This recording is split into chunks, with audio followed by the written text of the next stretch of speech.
Oh yeah. Arsenal and Manchester United are facing difficulties in the early rounds of the Premier League. The Gunners had a 2-2 draw against Fulham, while Manchester United staged a dramatic comeback, winning 3-2 against Nottingham Forest. Arsenal and Manchester United are set to clash in a fiery encounter in the upcoming round of the Premier League. They are in different phases. Arsenal is expected to challenge and dethrone Manchester City after significant spending in the transfer market. When looking at Arsenal's lineup, experimentation is evident. Arteta has made changes in Arsenal's defensive play in the first 3 matches of the Premier League, with Gabriel Magalhaes on the bench. William Saliba and Ben White have shifted slightly to the left, while midfielder Partey is deployed as a right back. Thomas seems uncertain in this position. Sometimes Arsenal needs to return to basics. Arteta might put an end to experimentation next week. Arsenal will field a solid defensive quartet.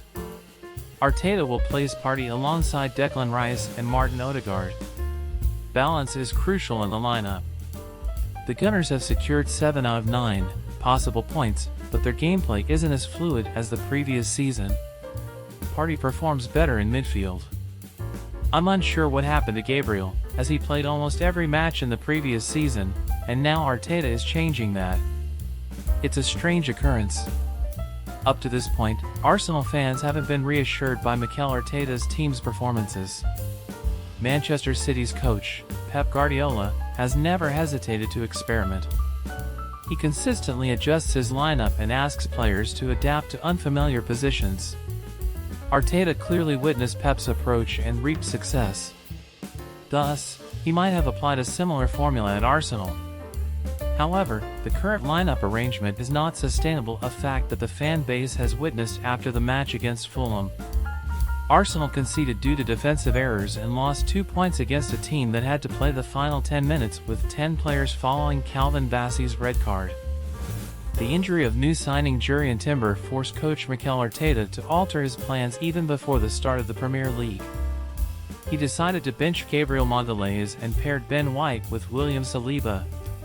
This strategy may offer some benefits when Arsenal is in possession, but conversely, if the opponent organizes an attack, the mentioned players appear quite disoriented.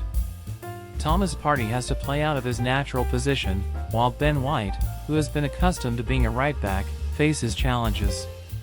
Zinchenko's absence means Mikel Arteta has to keep Gabriel Magalhaes on the bench. This inadvertently creates issues for Arsenal's defense, as Jakub Kiwior and Takahiro Tomiyasu can't provide the fans with a sense of security.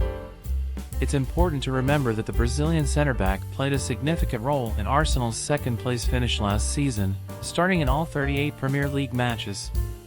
The tactical changes made by coach Mikel Arteta also slightly disadvantage attacking players like Gabriel Martinelli and Bukayo Saka. This duo lacks the familiar partners they're used to collaborating with on the flanks. Thomas Partey rarely overlaps with the English star. On the opposite wing, Martinelli has to adapt to different teammates every match, from Jurrien Timber to Takahiro Tomiyasu and Jakub Kiwior. Coach Mikel Arteta is still experimenting with the lineup in the early stages of the season. However, he needs to make decisive choices quickly if he wants Arsenal fans to worry less, especially since they will face Manchester United at the Emirates Stadium this Sunday.